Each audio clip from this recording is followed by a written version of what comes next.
Here in Tesla with shares in the green following an interesting report on plans for the Model S and X at the electric automaker. Tesla planning to idle production for those models through January 11th, according to an email for the plans obtained by CNBC. It's an interesting production pause considering those models are not exactly the most popular there, only about 11% in terms of deliveries in the latest quarter. And a new report out from Electric saying part of the reason could be that the automaker has already met its goals for Model S and X deliveries for the fourth quarter. Interesting there, could be driving the price action we're seeing here today. For more on that, I want to bring on our next guest. That would be Gordon Johnson, GLJ Research CEO and founder here with us. Gordon, appreciate you taking the time here to chat. I mean, it's obvious that Tesla's been focusing more on the cheaper Model 3 here. That's the main driver, of course, the main shift, kind of ahead of the incredible rally we've seen here this year. But what do you make of that, and how important is it for Tesla and Elon Musk when we talk about the Model S and X? Well, I think it's baffling some people because just a few days ago, Elon Musk put out an email, an internal email that was leaked to the public that said they were effectively production constrained. They needed to significantly increase production. And then a few days later, we find out they're shutting down production for the S and X for 18 days. Look, I think it's one of two things. One being, A, being rather demand is a problem, or B, being rather they need to retool or refurbish the model to make it more attractive. Either way, it's a demand problem and kind of stands in contrast to what Elon Musk said just a few days ago, i.e. that they were production constrained. So which do you think it is? I think it's probably a combination of both. We know those models haven't sold well, so I think that's a problem for them. But I think there's other issues that we can get into. A couple of actions Tesla has taken recently that suggest demand is really a problem. What might those be, though? Because when we're talking about a stock that's up so much there this year, people have been talking about the idea that demand has been strong, considering the delivery targets being shattered quarter after quarter for Elon Musk and co. I mean, it seems like things are moving in the right direction, but I know there are other critics out there that point to increasing competition, not just from the traditional automakers, but a lot of other ones out there, mainly NIO in China, maybe eating into the China growth story that's propelled this stock so much this year.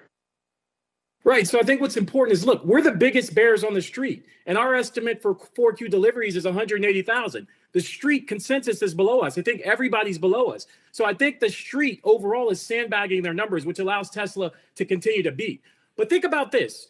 Just over the weekend, we found out that Tesla is offering free supercharging for a full year if you buy a car made out of Fremont before the end of the year. That suggests they're trying to pull in demand. We found out last week they cut the price on their German inventory cars by 1,090 euro. That's a big price cut.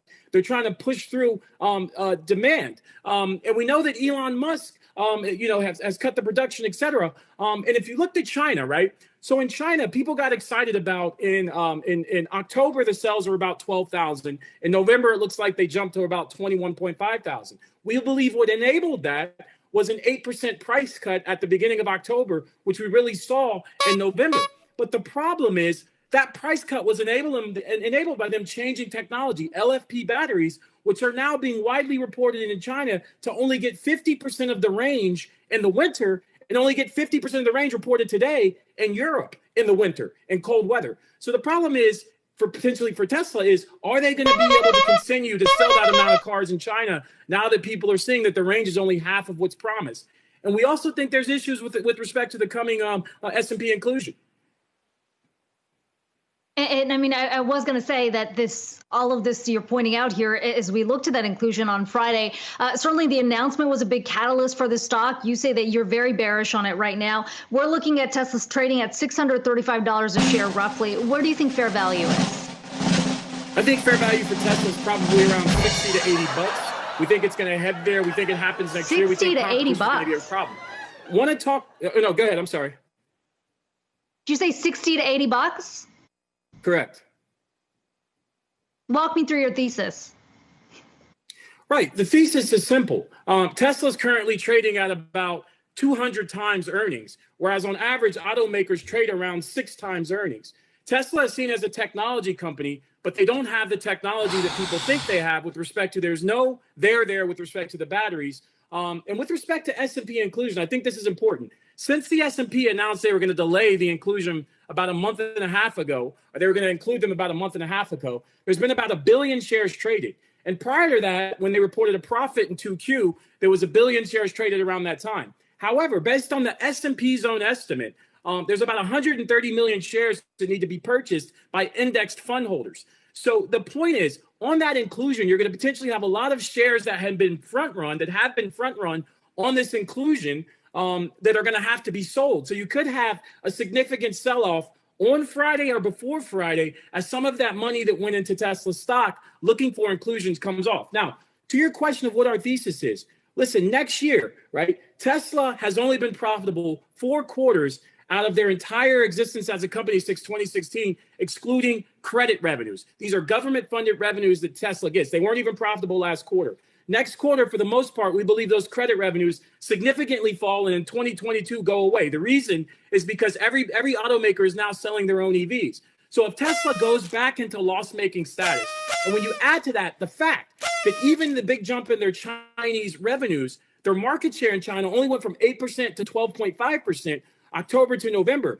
The prior high this year was 25%. So they're losing market share in China, and their EU market share has fallen from about 33% in Q4 to around just above 10% right now. So in the markets where you have competition, they're losing share. So as their growth slows, as their earnings turn back negative next year, we think there's going to be a significant sell-off in the shares. Institutional ownership right now, 41% roughly, nearly an all-time low. As people start to sell those shares and the retail money, which is driving the stock, starts to sell, we think there's going to be a swift downdrift in the stock. You've seen this before. I know it sounds crazy. Look at Tilray. Look at Sun Edison. Look at Suntech. Look at some of these stocks where they went from 5 to 300 back to 5. They went from 2 to 300 back to 0. It does happen, and we think Tesla is a prime candidate. Okay, interesting case there. Yeah, especially because there's so many who are very bullish on the stock. Gordon, it's good to talk to you. Gordon Johnson, GLJ Research CEO and founder.